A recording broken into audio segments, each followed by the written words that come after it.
क्या आप जानते हैं कि भारत में एक ऐसा मंदिर है जहां शिव स्वयं मृत्यु के बाद भक्त को मोक्ष देते हैं? एक ऐसी धूनी जो कभी बुझती नहीं, एक ऐसी आरती जिसमें सुबह 4 बजे भगवान को राख से स्नान कराया जाता है। लेकिन ये राख किसकी होती है? क्या यह केवल आस्था है या किसी प्राचीन तांत्रिक साधना का जीवंत प्रमाण? क्या यह शिव का मंदिर है या मृत्यु और मोक्ष के बीच छुपा कोई दरवाजा? आज हम आपको लेकर चलेंगे एक ऐसी यात्रा पर जो सिर्फ एक मंदिर तक नहीं बल्कि शिव के सबसे रहस्यमयी रूप महाकालेश्वर तक जाती है। उज्जैन, जिसे प्राचीन काल में अवंतिका कहा जाता था, सिर्फ एक शहर नहीं था, यह एक कालचक्र का केंद्र था। यहां हर शिला, हर घाट, हर मंदिर में शिव का वास माना जाता है। लेकिन इन सब में भी जो सबसे अद्भुत और सबसे शक्तिशाली है वह है महाकालेश्वर ज्योतिर्लिंग। शिव पुराण में वर्णन है कि यह ज्योतिर्लिंग स्वयंभू है, अर्थात स्वयं प्रकट हुआ। महाकाल यानी कालों के भी काल। पर क्या आप जानते हैं, उज्जैन केवल धर्म का ही नहीं, तंत्र विद्या का भी सबसे बड़ा केंद्र रहा है। कई तांत्रिक ग्रंथों में वर्णन है कि महाकालेश्वर मंदिर का गर्भगृह ऊर्जा का अनंत स्रोत है, जहां साधना से इंसान मृत्यु को भी जीत सकता है। महाकालेश्वर की पहचान सिर्फ एक मंदिर से नहीं बल्कि उससे जुड़ी एक रहस्यमयी क्रिया से है, भस्म आरती। हर दिन सुबह 4 बजे महाकाल को भस्म राख से स्नान कराया जाता है। आज यह राख गोबर या हवन से बनती है, लेकिन प्राचीन समय में मान्यता थी कि यह भस्म श्मशान में जले शवों की होती थी। क्यों? क्योंकि महाकाल वो हैं जो मृत्यु को भी नियंत्रित करते हैं। शव भस्म से स्नान कराना तांत्रिक शाव साधना का एक अत्यंत गुप्त रूप माना गया है। यह प्रक्रिया इतनी पवित्र और रहस्यमयी होती है कि महिला भक्तों को इसका दर्शन तक नहीं करने दिया जाता। अब सोचिए, अगर यह सिर्फ आस्था है तो यह छुपाव क्यों? और अगर यह तंत्र है तो आज भी क्यों जीवित है? महाभारत, शिव पुराण, स्कंद पुराण, हर ग्रंथ में महाकालेश्वर का जिक्र है। मान्यता है कि त्रिपुरासुर नामक दैत्य ने जब ब्रह्मा विष्णु तक को संकट में डाला, तब भगवान शिव ने महाकाल रूप धारण कर उसका वध किया। इस उग्र रूप की ऊर्जा इतनी तीव्र थी कि उसी स्थान पर महाकाल रूप स्वयंभू रूप में प्रकट हुआ। समय बीता और विदेशी आक्रमणों ने उज्जैन को भी नहीं बख्शा। मुगल काल में महाकाल मंदिर को तोड़ा गया, लेकिन 18वीं सदी में मराठा सेनापति राणोजी शिंदे ने मंदिर का पुनर्निर्माण करवाया, जो आज भी वैभव के साथ खड़ा है। महाकालेश्वर मंदिर द्रविड़ शैली में निर्मित है। इसकी सबसे बड़ी विशेषता है इसका गर्भगृह, जो जमीन के भीतर है और उसमें स्थित है एकमात्र दक्षिणमुखी शिवलिंग। पूरे भारत में एकमात्र ऐसा ज्योतिर्लिंग है जो दक्षिण दिशा की ओर स्थित है। यह दिशा यमराज की मानी जाती है और शिव का दक्षिणमुखी रूप मृत्यु से भी परे माने जाते हैं। इसलिए महाकालेश्वर का यह स्थान केवल शिव का मंदिर नहीं बल्कि जन्म और मृत्यु के चक्र से मुक्ति का द्वार माना जाता है। हर 12 साल में यहां आयोजित होता है सिंहस्थ कुंभ, जहां करोड़ों श्रद्धालु एक साथ महाकाल की नगरी में स्नान करते हैं। मान्यता है कि समुद्र मंथन के समय अमृत की कुछ बूंदें उज्जैन में गिरी थीं, इसलिए यह स्थान अमृतत्व और मोक्ष का प्रतीक बन गया। यह सिर्फ एक परंपरा नहीं बल्कि उस आध्यात्मिक ऊर्जा का महोत्सव है जो महाकाल की भूमि से निकलती है। महाकाल कोई मूर्ति नहीं है, वो एक चेतना है जो समय से परे है, मृत्यु से परे है और हमारी समझ से भी परे। लेकिन इस मंदिर के गर्भ में सिर्फ मोक्ष नहीं छुपा है, बल्कि छुपे हैं तंत्र के रहस्य, युद्धों की कहानियां और एक ऐसा सत्य जिसे कभी उजागर नहीं किया गया। क्या आप तैयार हैं उस अंदरूनी अंधेरे में झांकने के लिए? क्या आपने कभी सोचा है कि कोई मंदिर इतना शक्तिशाली कैसे हो सकता है कि वहां की राख से रोग मिट जाए, कहां मरने वाला इंसान अमृतत्व की तलाश कर ले? क्या ये सिर्फ भक्ति है या सदियों पुराना कोई छिपा हुआ विज्ञान? क्या महाकाल का मंदिर तंत्र साधना का गढ़ था, जहां भूत, प्रेत, मृत्यु और मोक्ष सब एक ही चक्र में समाहित हैं? आज हम बात करेंगे उस महाकाल की जो सिर्फ आराधना के लिए नहीं बल्कि राजनीति, शक्ति और तांत्रिक विद्या के केंद्र के रूप में भी उभरा। महाकालेश्वर को तांत्रिकों का तीर्थ कहा जाता है। कई अघोरी संप्रदाय मानते हैं कि महाकाल के गर्भगृह के नीचे एक गुप्त गुफा है, जहां प्राचीन काल में श्मशान साधनाएं होती थीं। यह स्थान तंत्र साधकों के लिए सिद्धियों की भूमि रहा है। यहाँ रात्रि को विशेष तिथियों में अघोर साधना आज भी होती है, लेकिन इन्हें आम लोगों से छुपाया जाता है। क्या आप जानते हैं, महाकाल मंदिर में आज भी कुछ ऐसी संरचनाएं हैं जो सामान्य दर्शकों को दिखाई नहीं जाती, जैसे विशेष द्वार, शिला चिन्ह और गर्भगृह के नीचे की बंद सीढ़ियां। कहा जाता है कि ये तांत्रिक मंडल का हिस्सा है। 12वीं सदी में जब तुर्क आक्रमणकारी भारत आए तो उनके निशाने पर धार्मिक केंद्र ही थे। मालवा के राजा भोज ने महाकाल को अपनी कुलदेवता माना था और यहाँ एक भव्य मंदिर बनवाया। लेकिन जब दिल्ली सल्तनत के शासक शमसुद्दीन इल्तुतमिश ने हमला किया तो सबसे पहले उसने महाकाल मंदिर को नष्ट कराया। वह जानता था कि अगर महाकाल का केंद्र टूटेगा तो जनता का मनोबल, आस्था और ऊर्जा टूटेगी। लेकिन मंदिर केवल पत्थर नहीं होते, वे जनता के विश्वास से बने होते हैं। इसलिए कुछ ही वर्षों में महाकाल मंदिर फिर से खड़ा हुआ। 18वीं सदी में राणोजी शिंदे ने जब इसे पुनः बनवाया तो सिर्फ एक मंदिर नहीं बना, बल्कि एक संदेश दिया कि शिव को मिटाया नहीं जा सकता। महाकाल सिर्फ एक धार्मिक केंद्र नहीं, बल्कि मध्य भारत की राजनीतिक ऊर्जा का केंद्र भी रहा। राजा महाराजा जब युद्ध के लिए निकलते थे तो सबसे पहले महाकाल की पूजा करते थे। यहां तक कि पेशवा बाजीराव भी उज्जैन आकर शिव का आशीर्वाद लेकर युद्धों पर निकलते थे। कियों का मानना था कि जिसने महाकाल को साध लिया वो काल को भी जीत सकता है, और यही कारण था कि अंग्रेजी हुकूमत के समय भी यह मंदिर एक चुपचाप प्रतिरोध का केंद्र बना रहा। क्या महाकाल का मंदिर किसी ऊर्जा केंद्र के ऊपर बना है? वैज्ञानिकों और पुरातत्वविदों ने यह माना है कि मंदिर के नीचे जमीन में चुंबकीय शक्तियां पाई गई हैं। मंदिर का गर्भगृह गहराई में है, शिवलिंग हर समय जल में डूबा रहता है और पूरा परिसर भूमिगत ऊर्जा से प्रभावित है। कुछ विशेषज्ञ मानते हैं कि यह जगह जियोमैग्नेटिक वेव्स की वजह से मानव मन को स्थिर करती है, जो ध्यान और साधना के लिए आदर्श है। क्या यह कारण है कि यहाँ ध्यान लगाने से व्यक्ति को भूतकाल की यादें तक आने लगती हैं? रात के समय विशेष अमावस्या को मंदिर के भीतर एक गुप्त आरती होती है, जिसमें सिर्फ चुनिंदा पुजारी और साधक ही शामिल हो सकते हैं। इस आरती में मंत्र, रुद्राक्ष, भस्म और अग्नि का संयोजन होता है।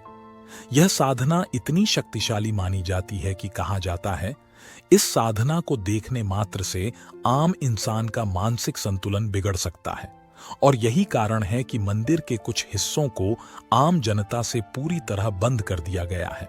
महाकाल के इस मंदिर में सिर्फ आरती नहीं होती, यहाँ साधनाएं होती हैं। यहाँ तंत्र की बूंद बूंद से शक्ति निकलती है। यह मंदिर नहीं, एक मौन क्रांति है जो हर काल में उठती है, चाहे वो तुर्क आक्रमण हो, अंग्रेजी राज हो या आज की राजनीति। कभी एक 7 साल की बच्ची को बोलने की शक्ति मिल गई, कभी एक बुजुर्ग जिसने डॉक्टर से जवाब सुन लिया था, वो आज तक महाकाल मंदिर में भक्ति कर रहा है। ये सिर्फ कहानियां नहीं, बल्कि वो जीवित उदाहरण हैं जिनके आगे विज्ञान भी मौन हो गया। क्या महाकाल केवल ईश्वर हैं, या उनका मंदिर कोई ऊर्जा प्रयोगशाला है जहां अदृश्य शक्तियां अपने नियम चलाती हैं? आज हम जानेंगे महाकाल से जुड़े चमत्कार और उनका वैज्ञानिक विश्लेषण, जहां आस्था और तर्क आमने सामने खड़े मिलते हैं। 2016 में एक महिला सावित्री बाई उज्जैन के एक अस्पताल में भर्ती थीं। ब्रेन ट्यूमर की स्थिति गंभीर थी। डॉक्टर्स ने जवाब दे दिया, पर परिवार ने उन्हें महाकाल मंदिर लाकर भस्म आरती में शामिल किया। 2 दिन बाद MRI रिपोर्ट ने चौंका दिया, ट्यूमर पूरी तरह गायब। क्या यह संयोग था, या महाकाल की ऊर्जा में छिपा कोई ऐसा विज्ञान है जो हमें समझ नहीं आता? अब बात करते हैं तर्क की। महाकाल मंदिर का गर्भगृह जहां शिवलिंग स्थित है, वह लगातार ध्वनि कंपन, जलधारा और मंत्र उच्चारण से गुजरता है। वैज्ञानिकों का मानना है कि ये कंपन हमारे मस्तिष्क में थीटा वेव्स उत्पन्न करते हैं, जो डीप हीलिंग और न्यूरोलॉजिकल रिकवरी को प्रेरित करते हैं। यानी महाकाल का मंदिर सिर्फ एक पूजा स्थल नहीं, बल्कि एक साउंड हीलिंग सेंटर जैसा कार्य करता है। डो और वेंकटेश एक न्यूरोसर्जन महाकाल मंदिर में रिसर्च के लिए पहुंचे थे। वो केवल वैज्ञानिक दृष्टिकोण से वहां आए थे, पर जब उन्होंने भस्म आरती में हिस्सा लिया तो उन्हें अचानक तेज गर्मी और कंपन का एहसास हुआ। उन्होंने कहा, मैंने कभी नहीं सोचा था कि इतनी ऊर्जा महसूस कर पाऊंगा। यहां कोई विज्ञान है, लेकिन उससे भी ऊपर कुछ है। अब वे हर साल महाकाल दर्शन के लिए आते हैं। महाकाल मंदिर के गर्भगृह की दीवारें मोटी और विशेष पत्थर की बनी हैं, जो ध्वनि को गूंजने और फैलने देती हैं। शिवलिंग पर निरंतर जलधारा गिराई जाती है, जिससे उत्पन्न होती है हाइड्रोध्वनि तरंगें। मंत्रों का उच्चारण, विशेषकर एयूएम नमः शिवाय, वैज्ञानिक रूप से सिद्ध है कि यह शरीर के कोशिकीय स्तर पर प्रभाव डालता है। कुछ वैज्ञानिकों ने दावा किया है कि मंदिर का गर्भगृह इलेक्ट्रोमैग्नेटिक फील्ड से भरपूर है, जो शरीर के बायोफील्ड को प्रभावित करता है। 2021 में एक बच्ची काव्या, जो जन्म से नहीं बोल पा रही थी, अपने माता पिता के साथ महाकाल दर्शन को आई। वहां उसने पहली बार मां शब्द बोला। भक्तों ने इसे भगवान की कृपा माना, जबकि डॉक्टर बोले, यह तो मेडिकल मिरेकल है। पर मां ने कहा, मेरी बेटी को सिर्फ महाकाल ने आवाज दी है, डॉक्टर नहीं। कई तांत्रिक साधक मानते हैं कि महाकाल मंदिर का गर्भगृह एक ऊर्जा कुंड है, जहां साधना करने से साधक मनोवैज्ञानिक और शारीरिक स्तर पर गहराई से जुड़ता है। यहाँ की भूमि, मंत्र, भस्म और जलधारा सभी मिलकर एक हीलिंग एनर्जी फील्ड बनाते हैं। यह प्रक्रिया आधुनिक विज्ञान की साइको न्यूरो इम्यूनोलॉजी से मेल खाती है, जहां मन, मस्तिष्क और शरीर एक दूसरे को प्रभावित करते हैं। जहां विज्ञान ठहर जाता है, वहां महाकाल की शक्ति शुरू होती है। यह मंदिर केवल आस्था का नहीं, बल्कि जीवित ऊर्जा का केंद्र है, जहां हर श्वास में मंत्र गूंजता है, हर दीवार में कंपन है और हर चमत्कार में एक अदृश्य तर्क। क्या आपको पता है, महाकाल मंदिर के नीचे एक गुप्त तहखाना है, जहां कोई नहीं जा सकता? क्या सचमुच वहां तांत्रिकों के मृत शरीरों को समाधि दी गई है, या वहां राजाओं के खजाने अब भी छिपे हैं? सरकारी फाइलें खामोश हैं, पुरातत्व विभाग कुछ नहीं कहता, पर मंदिर की जमीन के नीचे कुछ तो है, जो आम भक्तों से सदियों से छिपाया जा रहा है। महाकाल मंदिर के पश्चिमी भाग में एक लोहे का भारी दरवाजा है, जिसे आज तक मंदिर प्रशासन ने कभी नहीं खोला। स्थानीय पुजारियों का दावा है कि उस दरवाजे के पीछे एक सुरंग है, जो सीधे शिप्रा नदी के नीचे से गुजरती है। ये सुरंग कहां जाती है, कोई नहीं जानता। कई लोग कहते हैं कि ये सुरंग राजा भोज के समय के भूमिगत मार्गों का हिस्सा थी, जहां आपातकालीन स्थिति में राजघराने छिप कर निकलते थे। महाकाल मंदिर की नींव में एक गुप्त तहखाना है, जहां आज भी किसी को जाने की अनुमति नहीं है। पुराने ग्रंथों में उल्लेख है कि यहां महाकाल के लिए विशेष तांत्रिक साधक समाधिस्थ हुए थे। कुछ अघोरी संप्रदायों का मानना है कि यह तहखाना ऊर्जा केंद्र है, जहां अब भी मंत्रों और भस्म से सिद्धियां जगी हुई हैं। और यही कारण है कि मंदिर प्रशासन हर कीमत पर उसे आम श्रद्धालुओं से छिपाकर रखता है। जब इल्तुतमिश और बाद में औरंगजेब ने मध्य भारत पर हमला किया, तो उनका मुख्य निशाना शक्ति केंद्र थे, क्योंकि धार्मिक आस्था ही उस काल में जनता की असली ताकत थी। इतिहासकार मानते हैं कि महाकाल मंदिर को पूरी तरह नष्ट करने की कोशिश में उसके मूल तहखाने को बंद कर दिया गया और उस पर एक नया ढांचा खड़ा किया गया। यहां तक कि मंदिर की मुख्य शिवलिंग भी कई बार छिपाकर दूसरी जगह स्थानांतरित की गई थी।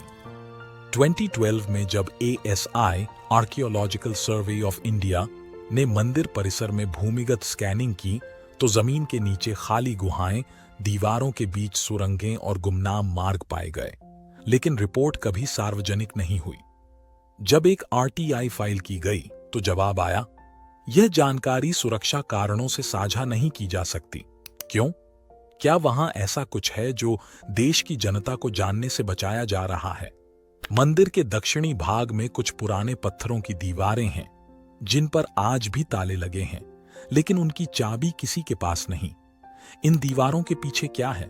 कुछ लोग कहते हैं वहां भस्म साधनाओं की गुफाएं हैं। कुछ का दावा है वहां राजाओं के दुर्लभ शास्त्र और खजाने छिपे हैं। एक कथा के अनुसार वहां ऐसी मूर्तियां और ग्रंथ हैं जो महाकाल के वास्तविक स्वरूप को दर्शाते हैं, जो आम लोगों को नहीं दिखाए जाते। महाकाल मंदिर ट्रस्ट इस विषय में कभी कुछ साफ नहीं कहता। उनका कहना है, मंदिर की पवित्रता और परंपरा को ध्यान में रखते हुए कुछ हिस्से आम लोगों के लिए खुले नहीं किए जाते। लेकिन सवाल उठता है, आस्था के नाम पर क्या सच्चाई छिपाई जा सकती है? क्या हम एक जीवित ऊर्जा केंद्र के केवल आधे हिस्से को जान रहे हैं, बाकी आधा हमेशा अंधकार में रहेगा? महाकाल का मंदिर जितना ऊपरी रूप में भव्य है, उससे कई गुना ज्यादा रहस्यमयी है उसका अंदरूनी संसार। सदियों से जो दरवाजे बंद हैं, वो क्या किसी रहस्य की रक्षा कर रहे हैं या किसी सच्चाई से हमें दूर कर रहे हैं? जब पूरी दुनिया तकनीक में उलझी है, जब मंदिरों को भी मोबाइल ऐप और यूपीआई में ढाला जा रहा है, तब भी महाकाल वही है, भस्म में लिपटे, तांडव में मग्न, अपने भक्त की एक पुकार पर जागने वाले। आज जानते हैं कि 21वीं सदी में भी कैसे महाकाल का मंदिर परंपरा और आधुनिकता का अद्भुत संगम बना हुआ है। हाल ही में उज्जैन में बना महाकाल लोक कॉरिडोर भारत के सबसे बड़े धार्मिक पुनरुद्धार प्रोजेक्ट्स में से एक है। 900 मीटर लंबा भव्य कॉरिडोर, विशाल शिव मूर्तियां, स्तंभों पर उकेरी गई कथाएं, रात को जगमगाती लाइट्स और संगीत के साथ चलने वाले प्रोजेक्शन शो, एक ओर यह हिंदू संस्कृति की गौरवशाली विरासत को दिखाता है, तो दूसरी ओर आधुनिक टेक्नोलॉजी से लोगों को जोड़ता है। अब भस्म आरती के लिए ऑनलाइन रजिस्ट्रेशन होता है। महाकाल ऐप के जरिए लोग दुनिया के किसी भी कोने से दर्शन कर सकते हैं। मंदिर में अब स्मार्ट सिक्योरिटी सिस्टम, सीसीटीवी निगरानी और ई-दान पात्र जैसी व्यवस्थाएं हैं। लेकिन इन सब के बावजूद जब भस्म आरती शुरू होती है तो मोबाइल की स्क्रीन धुंधली हो जाती है, क्योंकि वहां सिर्फ एक चीज काम करती है, आस्था। आज का युवा, जिसे इंस्टाग्राम, स्टार्टअप और आर्टिफिशियल इंटेलिजेंस में दिलचस्पी है, वो भी महाकाल के दरबार में आकर कुछ देर को सब कुछ भूल जाता है। वहां कोई प्रोफाइल नहीं चलता, वहां कोई स्टोरी नहीं पोस्ट होती, वहां बस एक ही रिश्ता होता है, भक्त और महाकाल का। आईआईटी, आईआईएम से निकले लोग, सफल बिजनेसमैन, कलाकार, हर वर्ग का व्यक्ति जब इस मंदिर में आता है तो उसकी आंखें नम और आत्मा शांत हो जाती है। कोई पहली बार जाता है तो दोबारा जाने का इंतजार करता है। कोई बुजुर्ग जीवन के अंतिम समय में महाकाल के दर्शन की कामना करता है, क्योंकि उसे लगता है अगर अंत भी हो तो बस महाकाल की छांव में हो। महाकाल के मंदिर में कोई भेद नहीं, कोई जात नहीं, कोई वेश नहीं, बस भाव है और भगवान। जब जीवन थम जाए, जब विज्ञान असफल हो जाए, जब तर्क भी मौन हो जाए, तो वहां केवल एक ही नाम गूंजता है, महाकाल। जो जन्म से पहले थे, जो मृत्यु के बाद भी रहेंगे, जिनके दरबार में रंक और राजा बराबर होते हैं, जिनकी आरती में लपटों की भाषा होती है, जहां भस्म सिर्फ राख नहीं बल्कि पुनर्जन्म का संकेत है। अगर आप कभी टूटा महसूस करें, अगर आपको लगे कि सब कुछ खत्म हो रहा है, तो बस एक बार उज्जैन जाइए, महाकाल के सामने खड़े हो जाइए, कुछ मत कहिए, बस आंखें बंद कीजिए, वो सब सुनेंगे जो आपने कभी किसी से कहा भी नहीं। महाकाल का यह मंदिर सिर्फ ईंटों से नहीं बना, यह बना है भक्ति, ऊर्जा, रहस्य, विज्ञान और चमत्कारों की नींव पर। यह एक जीवित मंदिर है जिसे सिर्फ देखा नहीं, महसूस किया जाता है। अब जरा रुकिए, अगर आपको यह डॉक्यूमेंट्री पसंद आई तो मैं आपको हमारी पिछली डॉक्यूमेंट्री भी जरूर देखने की सलाह दूंगा। छत्रपति संभाजी महाराज, वो योद्धा जिसे इतिहास ने दबा दिया, एक और ऐसी कहानी जो आपको रुला देगी, सोचने पर मजबूर कर देगी।